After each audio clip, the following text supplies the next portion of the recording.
और इस बीच बड़ी खबर आ रही है बिहार में वोटर लिस्ट विशेष पुनरीक्षण को लेकर। राजनीति तो घमासान अभी मचाए हुए है ही, लेकिन इस बीच सुप्रीम कोर्ट में जो सुनवाई चल रही थी, सुप्रीम कोर्ट की बड़ी टिप्पणी इस पूरे मामले पर सामने आई है, वो भी आपको बताएंगे। दरअसल 9 जुलाई को विपक्षी पार्टियों ने इसे लेकर जो पटना में जोरदार प्रदर्शन किया और कोर्ट में ये पूरा मामला, इस पर सुनवाई के दौरान जो कोर्ट ने टिप्पणी की है वो क्या है, दरअसल आपको बता दें सुप्रीम कोर्ट की टिप्पणी यह है कि नागरिकता जांच से चुनाव लंबा हो जाएगा। सुप्रीम कोर्ट ने कहा कि अगर नागरिकता की जांच हो तो वक्त रहते हो, अन्यथा इस पूरे मामले में हर वोटर की नागरिकता की जांच करना संभव नहीं है और इससे पूरी जो चुनावी प्रक्रिया है वो धीमी हो सकती है। सुप्रीम कोर्ट ने बहुत ही सख्त लहजे में सुप्रीम कोर्ट में एसआईआर पर सुनवाई के दौरान ये टिप्पणी कोर्ट के द्वारा की गई। इससे पहले 10 जुलाई को सुनवाई के दौरान चुनाव आयोग ने इस पूरे मामले पर जो पक्ष रखे थे उनके वकील के द्वारा कोर्ट में यह कहा गया कि अभी तक सभी याचिकाओं की कॉपीज नहीं मिली हैं, इसलिए पक्ष स्पष्ट रूप से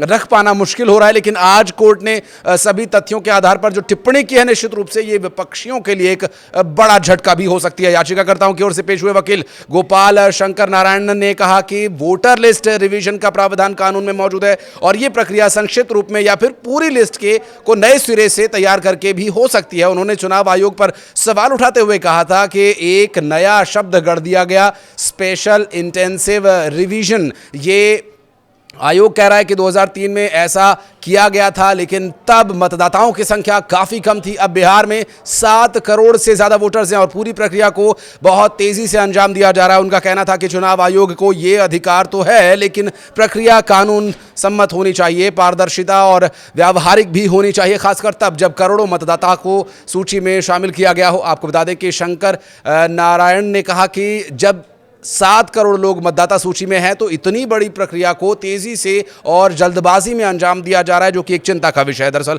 याचिकाकर्ताओं के वकील ने सुप्रीम कोर्ट में यह भी सवाल उठाया कि चुनाव आयोग की ओर से वोटर लिस्ट में नाम शामिल करने के लिए 11 दस्तावेज स्वीकार किए जा रहे हैं, लेकिन आधार कार्ड और वोटर आईडी कार्ड जैसे अहम पहचान पत्रों को मान्यता ही नहीं दी जा रही। उन्होंने कहा कि जब देश भर में पहचान के लिए सबसे विश्वसनीय दस्तावेज के तौर पर आधार और वोटर आईडी कार्ड को माना जाता है, तो उन्हें इस प्रक्रिया से बाहर रखना तर्कसंगत नहीं है। इससे पूरा सिस्टम मनमाना और भेदभावपूर्ण नजर आता है। सुप्रीम कोर्ट में सुनवाई के दौरान वरिष्ठ वकील कपिल सिब्बल ने यह भी सवाल पूछे। उन्होंने कहा कि चुनाव आयोग के पास इसमें कोई शक्ति है या नहीं, वे कौन होते हैं यह कहने के लिए कि हम नागरिक हैं या नहीं। उन्होंने कहा कि ये वे लोग हैं नागरिक के रूप में पंजीकृत नहीं है और कुछ ऐसे भी लोग हैं जो पंजीकृत हैं और जिन्हें केवल धारा 3 के तहत ही हटाया जा सकता है, इसलिए यह पूरी प्रक्रिया चौंकाने वाली है। कपिल सिब्बल ने कहा कि वे कहते हैं कि अगर आप फॉर्म नहीं भरते हैं तो आप वोट नहीं दे सकते, इसकी अनुमति कैसे दी जा सकती है? जिम्मेदारी उन पर है, मुझ पर नहीं। उनके पास यह कहने के लिए सबूत होने चाहिए कि मैं नागरिक नहीं हूं।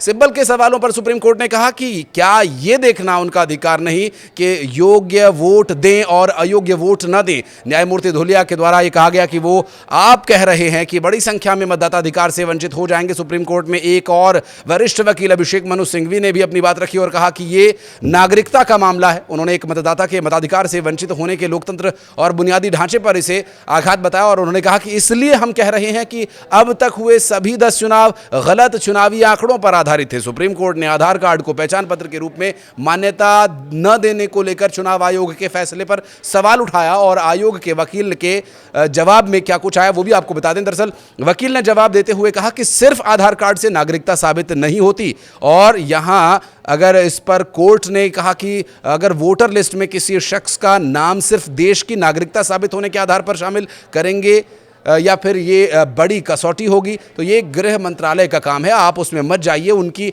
अपनी एक प्रक्रिया है और फिर आपकी इस कवायद का कोई औचित्य नहीं। तो विपक्षियों के द्वारा प्रदर्शन किया गया, बहुत बड़ा एक बंद बुलाया गया, बहुत ही राजनीतिक स्तर पर उठापटक भी देखने को मिली। लेकिन सुप्रीम कोर्ट की इस टिप्पणी से कि ये जो एसआईआर का मामला है, इस पूरे मामले में कोर्ट का जो रुख रहा है चुनाव आयोग को लेकर के और जो विपक्षियों की तरफ से आरोप लगाया गया उस पर अब विपक्षियों के लिए एक बड़ा झटका कहा जा सकता है। चुनाव आयोग के वकील ने कहा कि आप एपी एक्ट में भी नागरिकता का प्रावधान है और इस पर कोर्ट ने कहा कि आपको अगर ये करना है तो फिर इतनी देरी क्यों, ये चुनाव से ठीक पहले नहीं होना चाहिए। विपक्षी दलों और एडीआर की ओर से दायर की गई याचिकाओं को सुप्रीम कोर्ट ने सुनवाई के लिए स्वीकार कर लिया था और इन याचिकाओं में 5 बड़े सवाल भी उठाए गए थे। बहरहाल कोर्ट की तरफ से की गई इस ताज़ा टिप्पणी के मामले में अब देखना यह होगा कि विपक्षियों की तरफ से अब क्या सवाल उठाए जाते हैं। वर्तमान परिस्थितियां चुनाव को लेकर के बिहार में पूरी तरह से राजनीतिक हैं और इस वक्त सियासी जो